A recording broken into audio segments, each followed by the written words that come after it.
So let's get started. Essentially, hello everyone, welcome. Thank you for joining Heloise and I on another episode of Engage with E-commerce. I'm Nathan Lomax, co-founder of Quickfire Digital. We're a digital transformation agency focused on e-commerce. And today I'm joined by my lovely co-host, Heloise. Hi, I'm Heloise, CEO of Sell Beyond.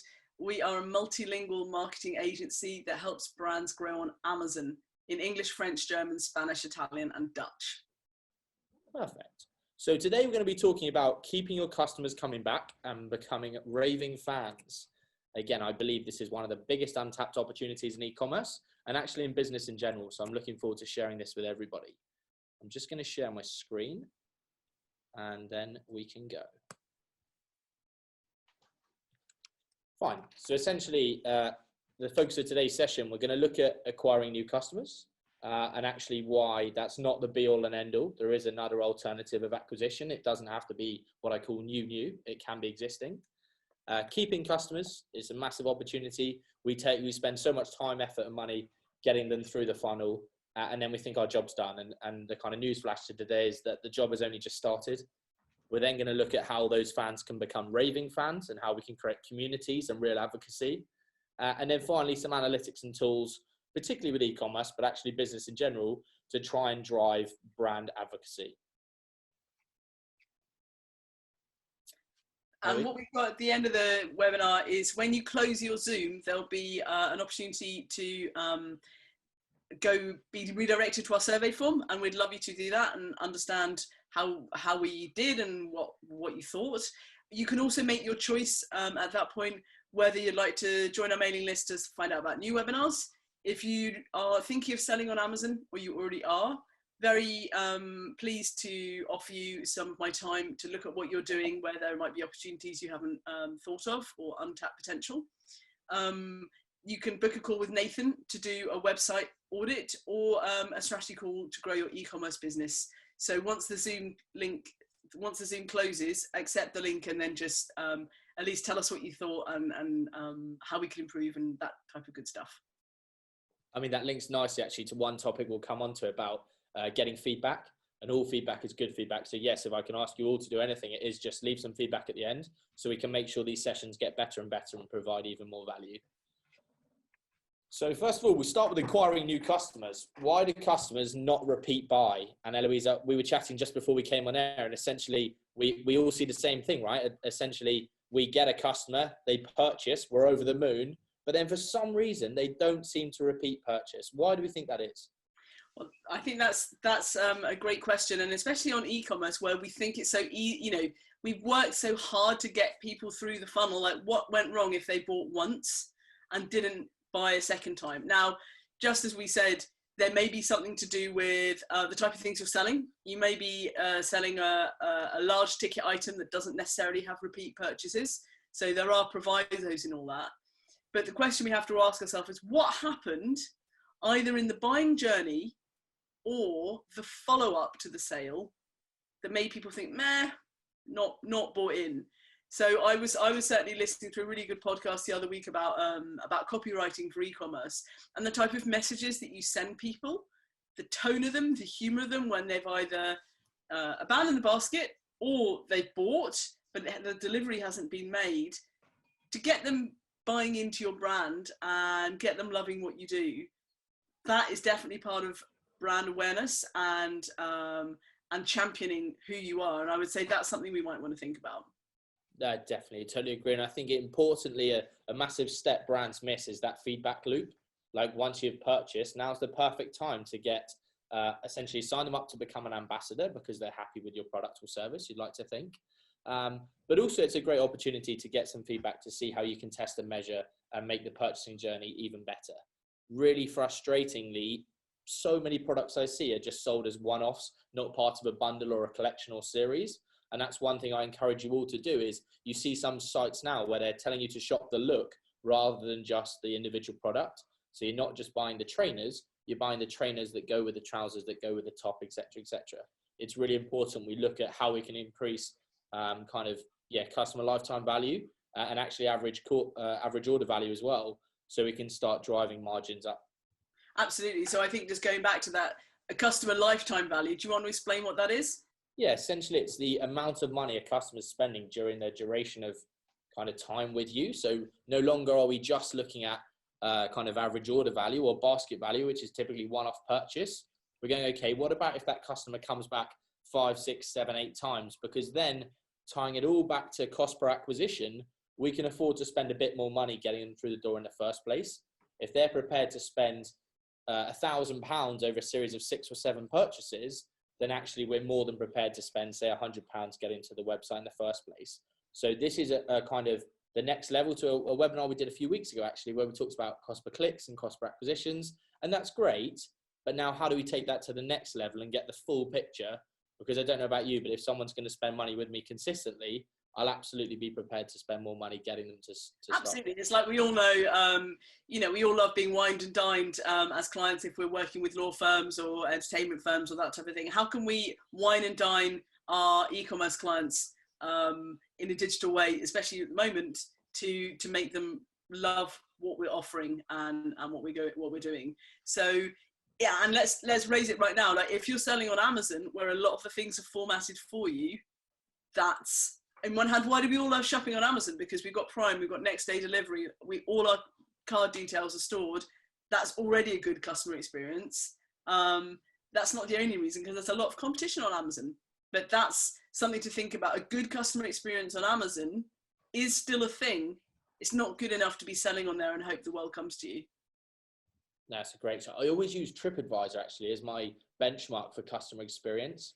I think those people that take time to not only collect reviews, but then respond to each review individually, whether it be positive or negative.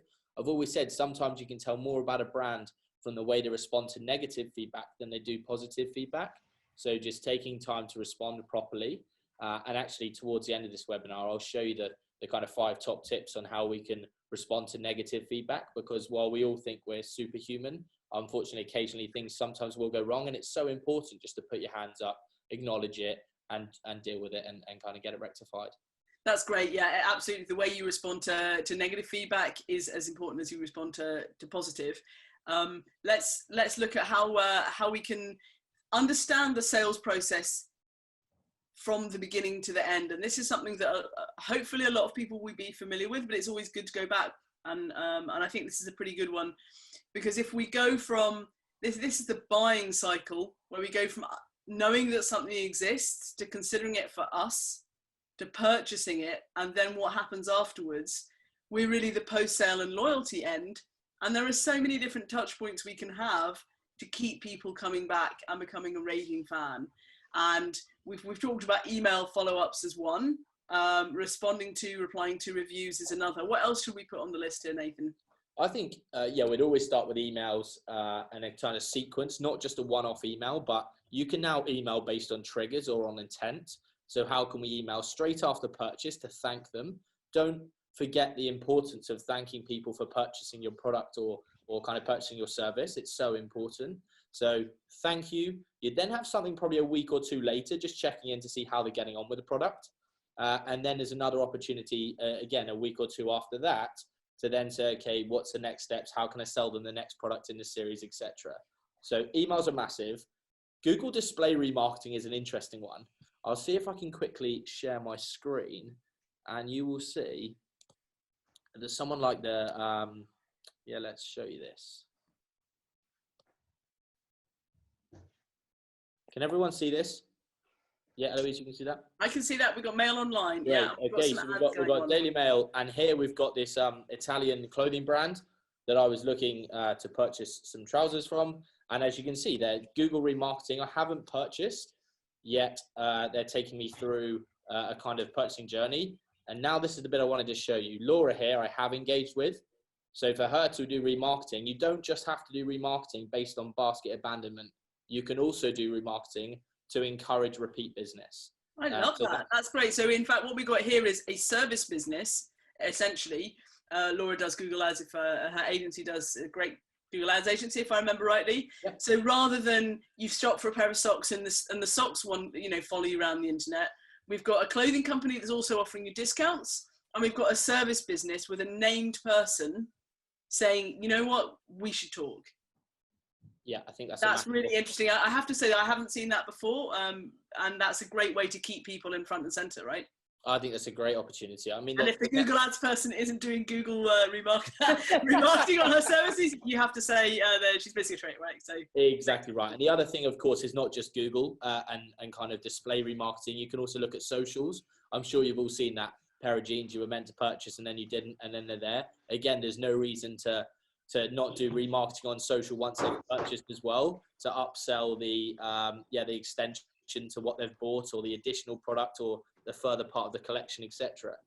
Looking at content marketing is a really interesting one. If I just take us back to your slide there, share screen here. I really like actually that throughout this process, we will be nurturing people along the funnel with content.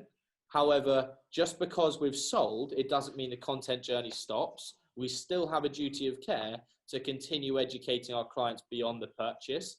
And that's where so many people fall down. They will give you all the kind of great tips and content and live chats and social media content and extra videos and all this good stuff. And then they get to this little green box and they give up. Well, actually, that's the last time you want to give up, right? You've got them all the way to where you want to get them. Now's the perfect chance to keep dripping them more content and build a bit of a sequence as well. I always talk about evergreen sequences. If you were hit by a bus, what would happen? How can you make sure your content keeps going out? That's a great example, and I'd like to share my screen if. Yeah, no problem at all. There we go. Just to think in terms of e-commerce where we're selling actual physical products, different ways you can do that, because it does depend what you're selling. And I've just taken 3 examples here. What we have here is a luxury watch winder. Now, I did not know that was a thing until I found it, but rather than spending the time winding your Rolex, you can get a watch winder to wind it for you. Now, this is let's say that's a somewhat expensive purchase, probably less than the Rolex. What can you do with this luxury gift? Well, we know we're selling to watch nerds who have a certain amount of disposable income. So I'm sure there's lots of info and community and watch geeking out on Bond watches that we can do for that particular product. Whereas this one, which is the guy we had last week, TCA Fit in their compression shirts, okay, we may not have so much content, but what we're offering is a beautiful range. You're going to get people coming back and ordering all those great things in all these great colors. Part of what you offer is the value that you can get exactly the same one in another color that's going to be as good quality. And the third thing I thought would be important is when you're really doing repeat purchases on Amazon. So we've got one of the major coffee brands on Amazon that you may never have heard of, but they're pretty big on Amazon. What are you going to do to help people come back? Probably you're going to run some promotions. So we suspect that the person that's going to buy 6 and save 10% isn't going to do that on the first purchase, but they may well do that on the second, third, and fourth purchase. So those are ways on Amazon. We can get people through Amazon. We can send them emails informing them about all the great stuff we do. On Amazon, we can show a range of variations of colors in a nice and systematic way to tell people they can come back for more. And we can offer promotions that will allow the customers that love us to come back and reconsume and stay on Amazon to do so. I think that's a great show. I think one thing I'd advocate anybody doing is essentially when we've come into a world now where we're so used to paying for things on monthly direct debits, whether it be a new sofa, whether it be a car, whether it be your mortgage, whatever it is. Very rarely do we pay up front for something. So I would start to look at how you can turn part of your product offering into some kind of subscription. That's the easiest way to increase brand loyalty, right? Because they get so used to getting your package or parcel through the post. Plus, it gives you, every time you send something, a lovely opportunity to re-engage with that customer and to take them on a journey. Absolutely. So I really encourage you to think about that. Definitely. And the thing with Amazon, if you sell through Vendor Central, which means you're invited by Amazon to treat them like a wholesale relationship, you get to engage with Subscribe and Save, which we've all seen for various coffee brands. That coffee brand on that Amazon page can't take part in that program because as a seller, you can't be part of Subscribe and Save. So what he's done, he's created a promo where you buy 6, get 10%, to do what he can on Amazon to keep people coming back and buying in large amounts and offering them a juicy discount. So within the parameters of the platform, you can find a solution for whatever you're selling to get people coming back. So one thing I just add to kind of finish this slide up is think about a CRM system or some method of accountability where you can track people at where people are in the journey. And particularly with this green bit, how can we really track where people are, whether we've got them to refer, whether we've sent them an email. Let's just track every single touch point or engagement with them. And I always say, almost imagine yourself as a conductor, or the kind of the person running the performance or play. I was going to say a bus conductor, or no, this is or the musical conductor, right? Essentially, imagine your orchestra and everything's pre-set out and determined, although to the customer, it feels very special and very unique. Okay, but to you, you're simply just taking people along a journey, but any minute now, the trombone's going to start and this bit's going to happen and that bit's going to happen. And to the customer, it feels amazing, but to you, absolutely everything. And I always see this with events as well, right? There's no coincidence that someone's just picked up your coat, someone's taken you over there, someone's got you a drink. It's all well planned out. Think about this with our kind of after sales approach as well. Definitely. And it certainly is possible on Amazon. I'm going to show you some tools to do a bit of after sales within the limits of the terms and conditions of Amazon to get that. Perfect. So looking at keeping customers, I'm really interested to think about the methods for better client retention. Before we dive into this, I'm just going to run the next poll, which is success rates of sales. So the success rate of selling to existing customers on a website is around what percentage as opposed to 2 to 5% of a new customer? I don't understand the question already. So and I helped you write it. Can we explain that again? Yeah. Have you launched the poll? Because I can't see it. No, not yet. So the success rate of selling to existing customers is around what percentage as opposed to new customers, which is 2 to 5%. Okay, so if you're trying to sell to a new customer, your success rate is 2 to 5%. What's the likely success rate of selling to an existing customer? Exactly right. So poll is just launched now. I'll just give everyone 1 minute just to fill that in, and then we'll come back with the answers. I guess can I just throw in a curveball here? If we're selling Ferraris on the internet, do we think that's going to have a... I imagine that it doesn't take into account selling Ferraris online. Having said that, I was pleasantly surprised by some luxury e-commerce that we've been working on recently. They've had, many more sales than perhaps we had forecasted, which is fantastic. So there is absolutely the market. If you've got the right message, right product, right time. You've got the right people coming to your website, right? Fundamentally, if you're selling fancy cashmere socks at 250 quid a pop, you've hopefully been doing the job right to get the fancy cashmere sock consumers who want to spend that type of money. Absolutely. Okay. So we've got two more votes. 2 more votes. We'll just give it 10 more seconds. 1 more vote. Again, that may be me. So we'll give it a couple more seconds and then we'll end the poll.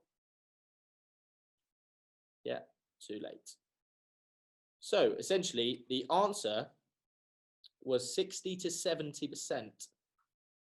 So I can see that some people think it's just 20 to 30%. Some people think it's 30 to 40, a few 50 to 60. But actually 60 to 70% is our success rate, as opposed to 2 to 5% if they're a new customer. Hopefully through these polls and through this emphasis, you can really understand the importance of selling more to your existing customers and not neglecting them once they've made their first purchase. And what we're saying is if we've got the right type of site and we've got people that are warm to our brand, they are looking for reasons not to buy fundamentally. Exactly right. And this is the thing I'm really keen to go into this next slide. When we look at methodology, is you're like, okay, that's fine, Nathan, Heloise, I get this now. I really understand the importance. How on earth can I do this? How can I keep my customers? So together, you and I have come up with kind of 10 methods. And one of them I would always start with is a comprehensive onboarding program. So this is your first opportunity to engage with a brand and to take them on another journey. Imagine whenever we're doing this kind of thing, we're thinking of funnels. We've just taken people through the new business funnel. So we've got them from cold prospect through to purchase. They now go into a separate funnel where we have a series of steps. And that might be to complete a testimonial, to leave a video testimonial, to refer a friend, to do something else, to engage with a product, to buy something else in the collection. The list goes on, but it's really important to create that second funnel that's so often overlooked. So actually thinking through, rather than leaving it to chance whether someone comes back, have you actually sat down for 20 minutes with a 3-point plan to 3 things you can do to those online customers, and even on Amazon, like how are we keeping them warm and fuzzy inside? And on the topic of warm and fuzzy, there's a lovely concept I always talk about called surprise and delight. And I've very rarely seen it better than this. There's a lovely company here called Chewy, and essentially the story goes that the owner's been on holiday and they come back, and this dog brand has actually created a portrait of the person's dog. Now, I know that a lot of people buy on emotion, but to me, if this comes through the post, there's no brand I'm ever going to, right, apart from these guys. It's phenomenal.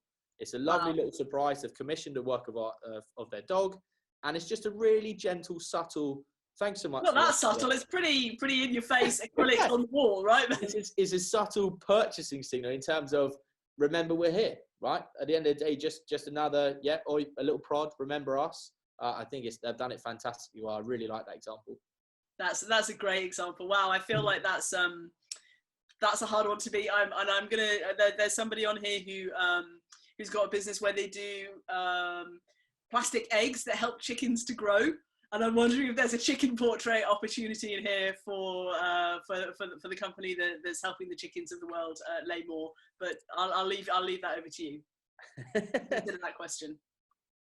One thing I would love us to look at is a platform called smile.io or Loyalty Line. If you're listening here and you're on Shopify or on WordPress, and maybe with Amazon as well, I look to how you can create some kind of referral rewards program. You've seen the kind of nectar points and stuff like that. Yeah. How can we do that with our products online? How can we incentivize people that say, okay, you've purchased X, you get X amount of points and you can redeem them off your next purchase? So have you got an example coming up there, Nathan? Yeah, I have. I've got the Loyalty Line site itself, which I would love to show you, because I think they just, again, from all the tools I've used, it's been one of the most powerful tools to increase that kind of engagement. Let's share this. Can you see that? Loyalty Lion. Oh, I thought it's, yeah, okay. Yeah, there we are, Loyalty Line. Okay, so it's a really powerful platform. They're working with some big brands here, including Skinny Dip, you may have heard of, the Hummingbird Bakery.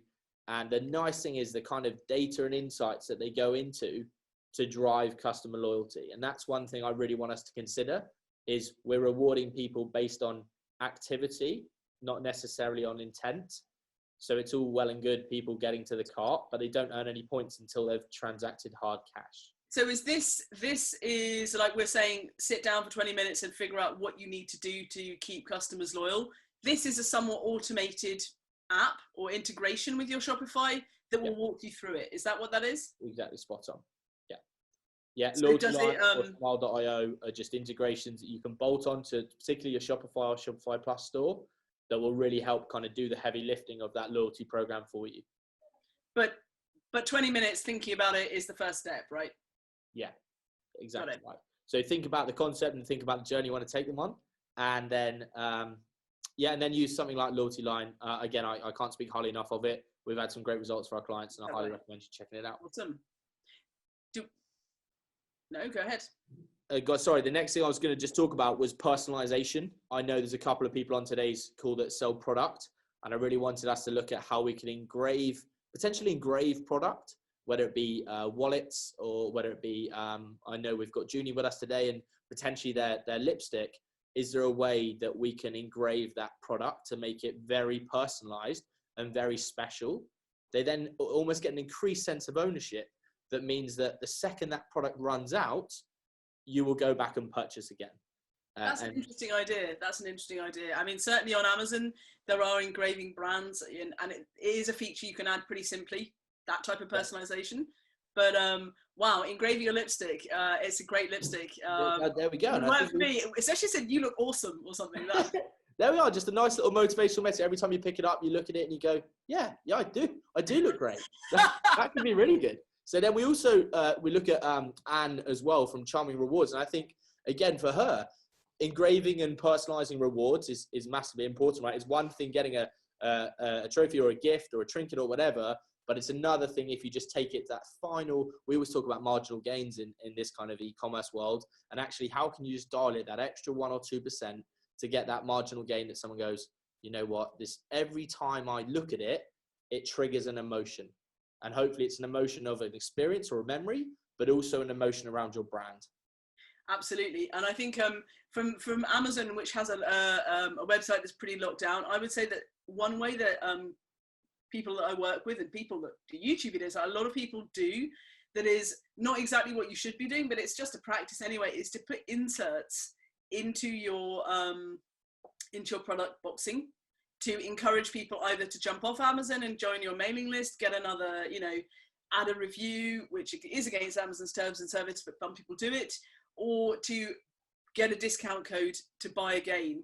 And I don't know, I mean, I definitely have ordered very, very generic products from Amazon and had like Chupa Chup lollies come in, or like Haribo sweets as a kind of a desperate. We could go up, that's a kind of starter for one in terms of creating loyalty. But there is a lot of scope within your product packaging, and there are companies that will have either actually as part of the box, there will be something which will allow people to engage with you in a different way off Amazon, or an insert. What I would say is that you do have to be careful about offering things like free products. I have spoken with companies that have got banned on the Amazon market, or at least their account paused for a while, because if Amazon works out that everybody is leaving reviews from a certain location, or leave a review, will send you another free box, for example, that is not really creating brand loyalty in the way that we're talking about, and is definitely against Amazon's terms of service. But there are ways that you can use your product and its packaging to give people a sense that it's from you rather than through Amazon, and it's definitely possible. No, great share. One thing I'd like to just quickly touch upon is the ability to create a community. I use cult loosely. I don't mean like there's some nice cults and some not so nice cults, but essentially you can build a really, really loyal following. And the best example of this, or one of the best examples, is Harley Davidson. I mean, if anyone owns a Harley Davidson, you're in a select group, right, where you all go on days out together, you go on certain events. There's a whole you bought your bike, but there's actually a whole new world you enter, which is this Harley Davidson world where you get invited. With leather tassels and like funny. Yeah, there we go. Look, join us at this next hog event, and I see them all the time. Massive Harley days, riding out and all sorts. It's a massive opportunity for you to create a really engaging community, and then essentially they do all the work, right? Then your job is to manage that community and keep providing value, but they will communicate with each other and share ideas and build loyalty. And then the second you kind of are ready to launch your next product, or the product next in your sequence or series, you've got an engaged customer base that are ready for your next move. I mean, even if we can't all be Harley Davidson, that is kind of the top of communities. I'm sure we all know brands, and we might be guilty of it ourselves, that are posting stuff about their products on social, on Instagram or on Facebook, maybe only once or twice a month. Like no one is managing that. And it's a shame, because if I've bought something or I'm really interested in a brand and I'm following them on a social channel, and there's not even any regularity, or they're not even thinking, how can we show the whole range of what we do over a month period or a 2-month period? You're missing a trick, especially at the moment where what has everybody got to do except sit at home and scroll on their screens? Like, we're not out of that yet. Right. And when I'm working with companies, or I'm thinking about buying into a company that doesn't have that regularity, you don't have to be Harley Davidson, but that should be on your list of keeping people aware that you have a great brand with stuff going on, however you do that. I think the final thing around communities is it doesn't necessarily have to be a community around your product. I go back to Junie because I know them probably the best out of all the people on today's call. And essentially, they've got a vegan-friendly product. And actually, there could be a scope for creating a vegan-friendly community, not just buying lipstick, but talking about all things vegan. So actually, there's an opportunity to create CSR programs and communities based on things that are slightly more emotional to people rather than just the product itself. So actually, general wellness and beauty rather than one specific product that you're creating. Exactly right. So yeah, I think in terms of methods for better client retention, there's just a few there, and more than happy to have a call with anybody afterwards, as I'm sure you are, Heloise, and we can brainstorm different ideas to kind of increase customer loyalty. What your product is and what the platform is. The whole point is it requires thought to make it bespoke to you and what your values are. Absolutely. So just time quickly for another poll. I'm really loving these polls. I hope everyone else is. If you're entertained, that's already. Yeah, exactly. I'm enjoying it. So I'm going to launch this poll. And this poll is, what percentage of people see customer experience as the main driver behind customer loyalty? So just how important is customer experience to drive brand loyalty? That's a big question, because customer experience is using the product in the way that it's intended and it working, as much as like the Harley Davidson movies, right? Interesting feedback. Exactly right. And interesting feedback so far. Yeah, we'll give it about another 20 seconds or so. We've almost got all the votes in. Perfect. So I guess can I ask, what would make you loyal apart from the customer experience? Peer pressure. Yeah, I guess. That's actually an interesting one. Is that you sometimes get loyalty around a herd mentality. The amount of actually, what makes the interview that we did with Frankie last Thursday, he was like, customer loyalty is also about inertia. People buy a game because they don't really care, but no one has given them a reason to switch. Yep. So we want the people that engaged in our brands, right? We don't just want the people that couldn't be bothered to go elsewhere. Correct. But also there's a massive thing about fear of missing out. And so many people will subscribe to something or join a community because they don't want to be the person not in a community. We operate in a herd mentality as human beings, where actually we don't want to be the odd one out or the ugly duckling, and therefore it's important to be part that's harsh. That's just fact. That's how people operate. So looking at this answer here, what percentage of people see customer experience as the main driver behind customer loyalty? Interestingly, 4 people got it right, which is great. It's 89%.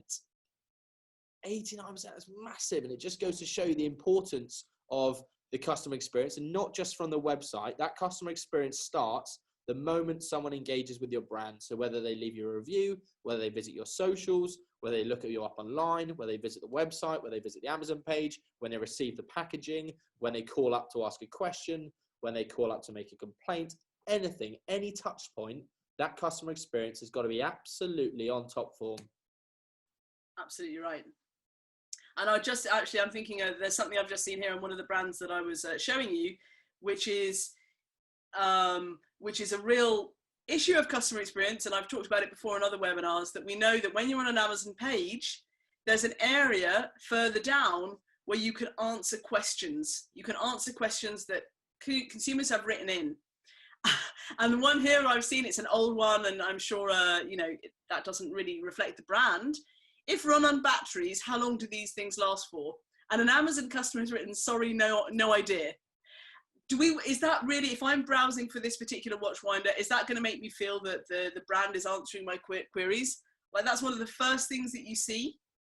The customer experience on an Amazon page is going to be linked to, are you listening and responding to the customer Q&A?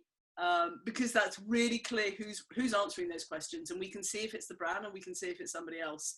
And that's something that, for me personally, if I'm doing a more expensive purchase on Amazon, I'll want to know whether that company is answering my concerns and making me feel loved as an Amazon consumer. Perfect. So when we come to looking at raving fans, just a bit of a recap. We've talked about surprise and delight. We've talked about some different channels in which we can reach our existing customers. And we've also touched a little bit about how we can incentivize our fans or customers to create that brand loyalty or advocacy. And so I really encourage you all, if you do anything off the back of this webinar, is go and give it a go, right? What's the worst that can happen? Go and send an email to existing customers. Make sure you're offering something of value. But yeah, the biggest thing is pulling the trigger. As we say to all of our clients, you've got to start somewhere. So let's start. Have a little think about what you're going to offer them, what sequence you're going to take them down, and then get started. So next up, we're looking at analytics and tools. So Heloise, in terms of Amazon analytics and tools, is there anything here that we could use to kind of try and increase brand advocacy or loyalty? Absolutely. I'm going to show you real quick 3 tools. This is for Amazon sellers, who I know some of them are on the call. There's 3 things that we might want to look at.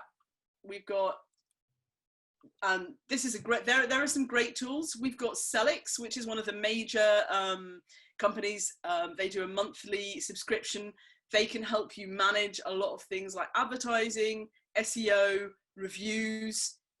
This is like a data and analytics kind of platform, but they will help you do that type of thing. So that's like a real everything on Amazon, but including reviews. We've got Seller Labs, which has a bunch of different modules. They have Feedback Genius, which will allow you to send automated emails when someone buys you something from you on Amazon, and even start a sequence that will hopefully incentivize people to send reviews. And they also have a bunch of other tools to do with advertising and keywords and SEO optimization. We also have Feedback Whiz, which again, depending on what features you want, is another way where you can manage your product reviews and make automated email sequences that will come out of your Amazon Seller Central. and create some kind of buy-in in a slightly more personalized way than the standard Amazon email. So Feedback Whiz, Selix, and Seller Labs are definitely worth looking at, and I'm always happy to talk to anyone about what particular Amazon software is right for them. There are lots, and many of them are good, and they all have different price points. I'm happy to talk you through which features would be good. I don't have any referral program, it's just things that I think are quite good, so happy to have a chat with anyone about that. Heloise, that's so helpful, thank you. A couple of the tools from the website of things, I would look at something called Retently, that allows you to get what's called an NPS score, a Net Promoter Score of your service, to say how likely is that person to refer you or your business. So is that like selling a Survey Monkey is something I know some companies do. What's the difference between just sending a questionnaire or even a Word document or an email and Retently? What do we get from that? Retently is more the analytics and stats you get behind it. We've always used Retently and started to use Retently more recently. Essentially, I'm always one for, if you're going to use a tool, try and use the best tools available as long as you can make a business case for it. And we've identified as a business that we need to do as much as possible with our existing clients, particularly around COVID-19, right? Like essentially, now is the time to really huddle around your customers and look after them and make sure they're all okay. So Retently is a tool we've started using, and I've been really impressed, and it'll be launching to all our existing clients this week, just to get some feedback to say, actually, now's the best time to review our processes, what went well, but actually almost more importantly, what didn't go well, what could have been better, so that we aren't making those same mistakes, and so we can make our service even better going forwards. And I think that what I'm imagining with Retently, or what I would be hoping, because obviously with my own customers that work on Amazon, I've sent them my own questionnaires at different times. But if you're sending them out individually over email, that's not scalable. You have to follow up. You have to politely remind people. You want to nudge them or incentivize them to fill it in. And I'm sure that what I can see here is that there is a lot more functionality in something like Retently to do half of that for you. Absolutely, yeah. When I see automation playbook, I breathe a sigh of relief that someone's going to solve my problem. That's the big thing, right? Essentially, you not only just take one answer, but it's almost like an if statement in terms of if you, or a logic tree, if you take this answer, you go over to here. I'm sure we've all read those books as children where you read a page, and if you make one decision, you go to the end of the book, and if you make another decision, you're in the cave with the man eating spiders, and it's not good. Right? Exactly right. Game over. So another tool I'd like you to look at is called Sendinblue. Now you could use MailChimp, you could use Campaign Monitor. We've gone with Sendinblue. We found it to be the best in terms of automation and usability. And been really impressed in terms of email marketing. So when you're looking to create email marketing campaigns, consider using a MailChimp or Sendinblue. Is there any obvious difference? I use MailChimp at my company. Was there, because they're all, on one hand, they're all much for muchness. You can use exactly right. It's all about personal preference, really. I found with Sendinblue, it was incredibly cost effective as you scaled up volume of contacts. It was, the integrations available were very good. And actually, I really liked the automation sequence that came off the back of it. I felt that gave a little bit more than the MailChimp platform. Having said that, MailChimp's one of the most widely used email marketing platforms. You've got to figure out what's right for your business. So that's always horses for courses. The other thing is a CRM system. Again, there's loads of CRM systems out there.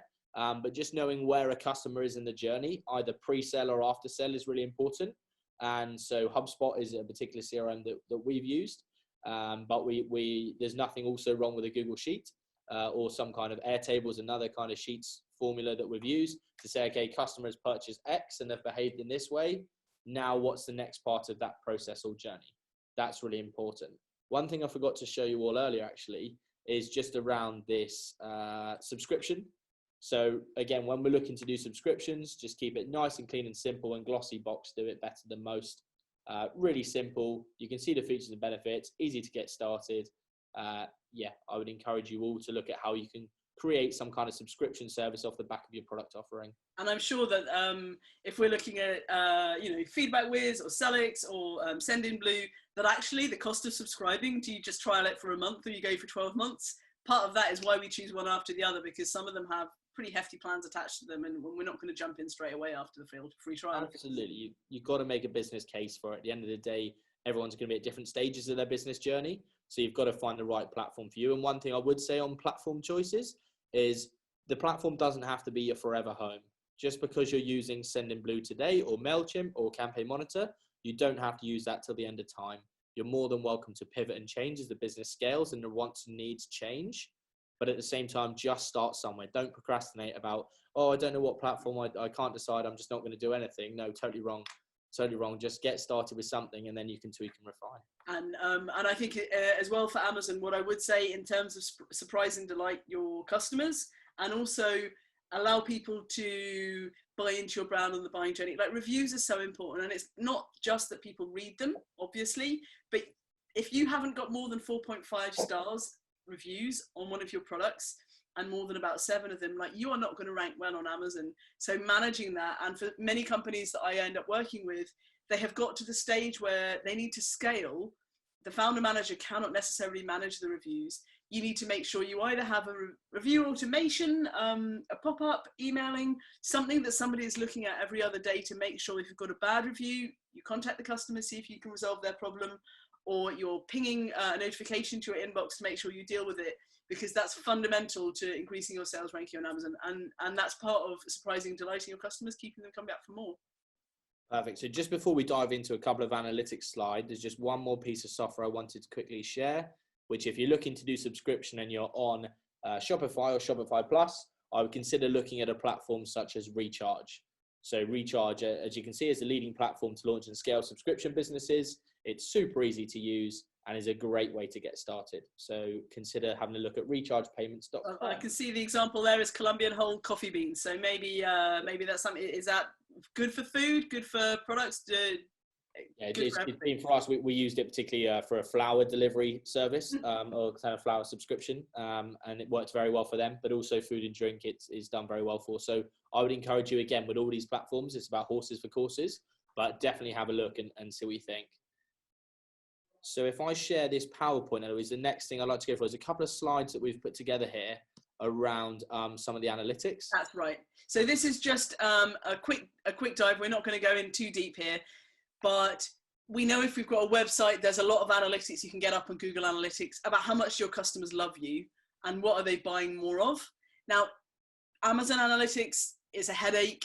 And it's kind of hidden in the business reports section. There is brand analytics. And this is just to show you that you can go through the numbers and measure your percentage of repeat customers on Amazon. If you own the brand, you can get this data. You don't have to be on Vendor Central. So that's just that orange column there, just that you can find the repeat purchase behavior and the value of those people. And if you switch forward to the next slide, if you're not in a category that necessarily has repeat purchases, if you're not necessarily in a food or a beauty category, you can go through the analytics of your item comparison and alternative purchase, which means people looked at your stuff and then what did they buy? And that will tell you what's stopping people loving your stuff. And those are analytics that are pretty important and pretty easy to access. Happy to talk any Amazon seller through that stuff. So that's all I wanted to show on that. Perfect. So just before we kind of wrap things up, we've got one more poll. I'm sure you'll all be delighted to hear. Oh, we're just still on your screen here. Close that screen. I will. I'll stop that. And okay, so launching poll. Essentially, Accenture found that what percentage of customers will purchase from a brand that knows their buying history, and this ties in nicely to our understanding of analytics and data. So just to repeat that, Accenture found that what percentage of customers or consumers will purchase from a brand that knows their buying history. So again, if I just give you all 35, 40 seconds just to quickly answer that. Anyone that's signed up on Amazon, and you can get your purchases since like 1997, if you've been on it that long, yeah, we know the answer to that one, right? That's why we all love Amazon. It's just going to suggest our lives for us. But this is a more general question, I guess. We have some pretty knowledgeable people in here. A lot of people are getting these answers right. Maybe that stat has been around. It must be common knowledge. Right, two more to go. One more to go. Is that you, Nathan? I think it's me again. So the answer to Accenture found that what percentage of consumers will purchase from a brand that knows their buying history was actually 65%.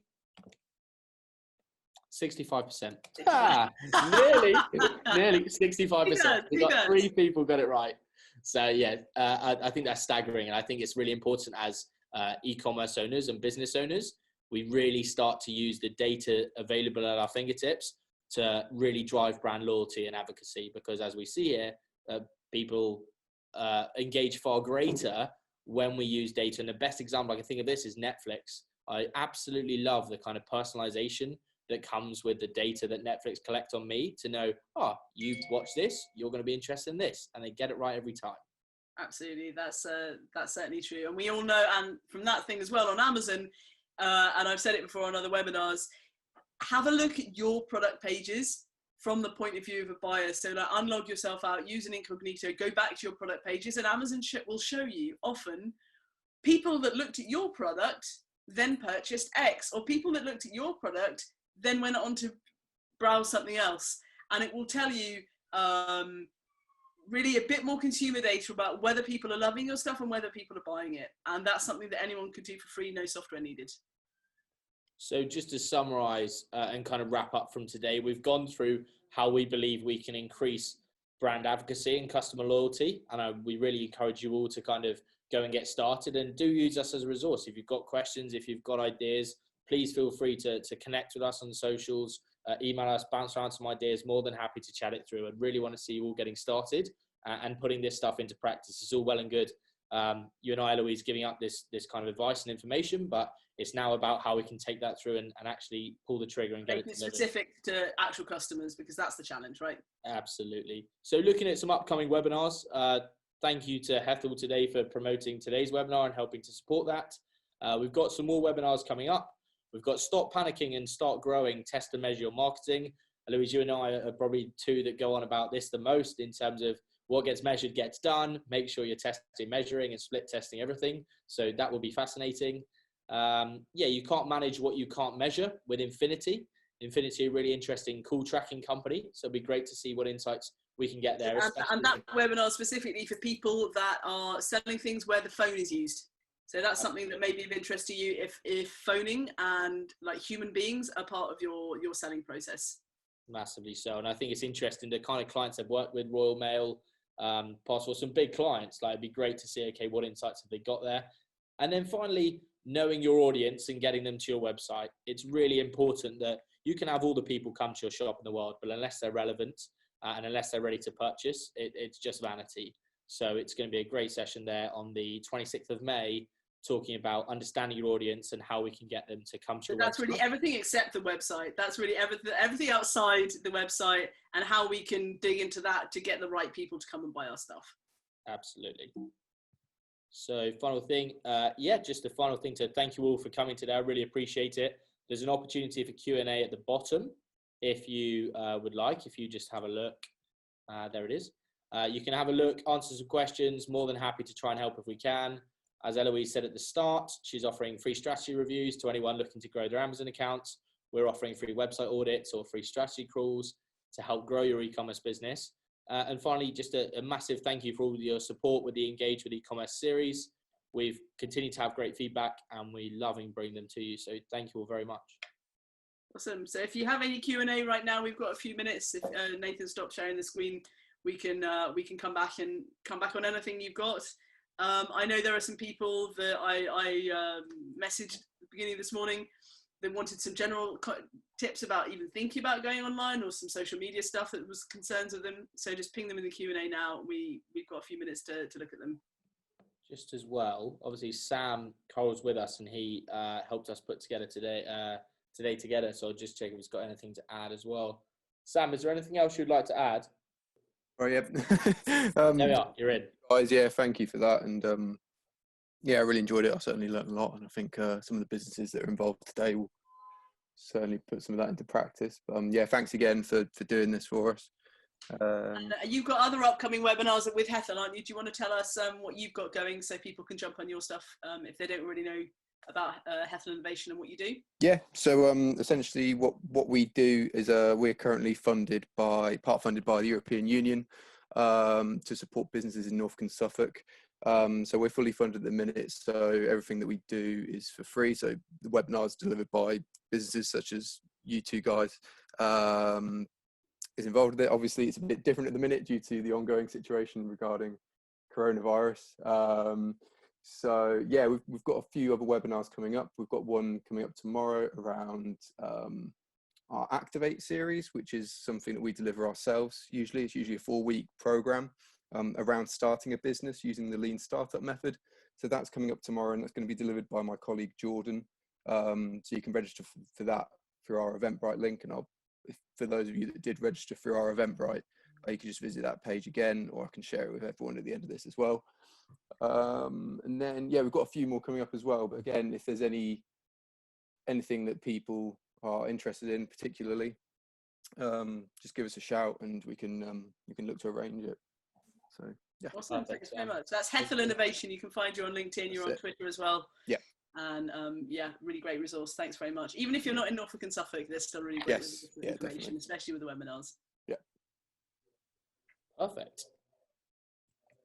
Right. Looks like there's no burning questions. Everyone's already putting their thoughts together about how can they make their customers raving fans, get their 3-point plan together, Nathan. Lovely. Well, thank you all so much for joining us. Look after yourselves, and I look forward to seeing you on the next one. Awesome. Thanks very much. Bye-bye.